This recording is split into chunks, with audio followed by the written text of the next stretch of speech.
안녕하세요. 꿈드림의 채널입니다. 오늘은 부동산 매매 계약서 작성법에 대해서 알아보실 텐데요. 부동산 매매를 할 때 부동산 중개업소에서 매매 계약서를 작성하게 되는데요. 간혹 계약서를 잘못 작성해서 계약금을 날리거나 의외의 돈이 더 들어가는 경우도 발생할 수가 있답니다. 부동산 매매 계약서를 작성할 때 주의할 사항을 알아보실게요. 1번 부동산의 표시인데요. 자, 여기 1번 요 부동산의 표시. 매수하려는 집의 주소와 동호수, 구조, 용도 면적, 그리고 집이 그려진 땅의 지목, 대지권, 대지 면적을 정확히 기재해야 하지요.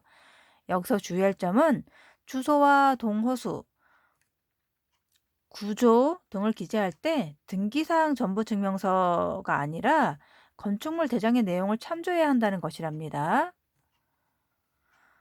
2번 계약 내용, 매매 대금 관련 내용인데요. 2번 이 부분을 말씀하시는 거죠. 계약 내용, 매매 대금, 계약금, 융자금, 중도금, 잔금. 여기 영수자.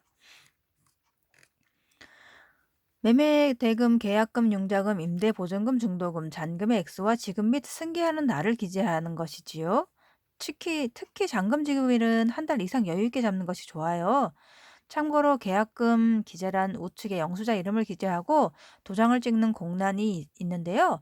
이곳에 매매대금을 받은 사람의 서명과 도장을 받아두면 영수증을 대체할 수가 있어서 편리하답니다. 계약 내용 2, 돈 이외의 내용인데요. 자, 3번 계약 내용을 한번 보실게요. 3번. 자, 이 부분. 자, 요거 소유권 이전, 제한 물권 등의 소멸, 지방세 등 계약의 해제, 채무불이행과 손해배상, 중개수수료 외에 중개 대상물 확인 설명서 교부 등. 자, 요 3번 부분에 대해서 설명해 드릴게요. 이제 3번 부분 계약 내용 2로서 돈 이외의 내용이 들어가는데요. 집을 판 사람이 집을 산 사람에게 언제까지 집을 넘겨준다든지, 전기요금이나 가스요금 등은 집을 판 사람이 잔금을 받기 전에 모두 해결을 한다든지, 계약을 해지하려면 어떻게 해야 하는지, 중개수수료는 언제 줘야 한다든지 등에 관한 내용을 기재하지요. 자, 4번 특약사항인데요. 4번 공란 어디 보실까요? 4번은 특약사항 여기 이 부분 밑에 있는데요. 자, 특약사항에는 어떤 내용이 들어가는지 한번 알아보실까요? 특약사항을 기재할 때는 주의해야 하는데요. 예를 들어 집을 판 사람 마음대로 잔금 날짜를 앞당길 수 있다든지, 집을 판 사람이 내야 하는 중개수수료나 양도소득세를 산 사람이 대신 내야 된다든지 등 자신에게 불리한 내용이 없는지 확인해보고, 애매한 점이 있거나 궁금한 점이 있으면 주위 사람들에게 물어본 후에 신중하게 작성을 해야 하지요. 또한 이곳에 집주인의 계좌번호를 적어 놓으면 중도금이나 잔금 치를 때 편리하답니다. 자, 계약일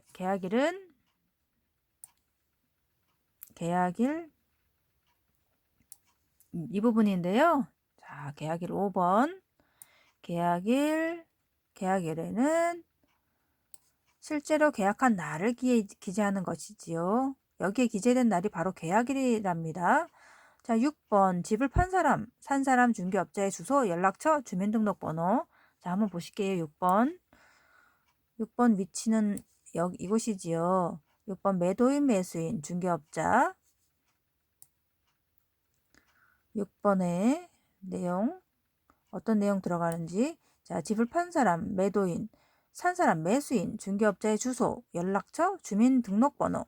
집을 판 사람, 집을 산 사람, 중개업소의 주소와 연락처, 주민등록번호, 사업자 등록번호 등을 기재하지요.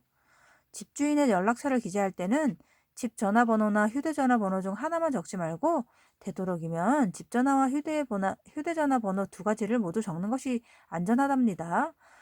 그리고 계약서에 기재된 집주인의 이름이 주민등록증 등기사항 전부증명서상의 이름과 일치하는지 반드시 확인해야 하지요. 중개업소를 통해 매매 계약을 할 때는 계약서에 기재된 공인중개사의 이름과 사업자 등록번호가 중개업소의 벽에 걸려있는 사업자 등록증의 내용과 일치하는지 꼭 확인해 봐야 한답니다. 자, 7번 간인. 자, 7번 내용 어디에 들어가는지 한번 위치 보실게요. 7번. 7번 간인. 여기 지금 여기 이 부분인데요. 여기 간인. 자, 간인에는 어떤 설명이 들어있는지 한번 보실게요. 간인. 7번. 간인에는 계약서를 작성할 때 마지막으로 파는 사람, 사는 사람, 중개업자가 계약서를 일정한 간격으로 겹쳐놓고 간인을 하는데요. 그 이유는 계약서상의 위조를 방지하기 위해서랍니다. 간인을 하는 이유는 위조 방지. 자, 계약서를 작성할 때는 꼼꼼하게 미리 체크해야 되는데요. 계약서를 작성할 때 매도인, 매수인, 공인중개사 그리고 매도인과 매수인의 가족들까지 모두 모여있는 자리다 보니 그 자리가 참 어수선하답니다. 그러다 보면 계약서나 등기사항 전부 증명서, 건축물 대장, 토지 대장, 지적도 토지 이용 계획 확인서, 대출 조건, 중도금 및 잔금일, 매도인 주민등록증 등에 대한 내용을 꼼꼼하게 확인하지 못하는 경우도 종종 발생할 수가 있는데요. 큰 돈이 오가는 거래이다 보니 계약 전에 모든 내용을 반드시 꼼꼼하게 체크해야 한답니다. 자, 오늘은 부동산 매매계약서 작성법에 대해 알아보았어요. 자, 그럼 오늘도 희망차고 즐거운 봄날 맞으시면서 저는 여기서 그만 인사드릴게요. 그럼 오늘도 행운 가득한 하루 되시고 안녕히 계세요.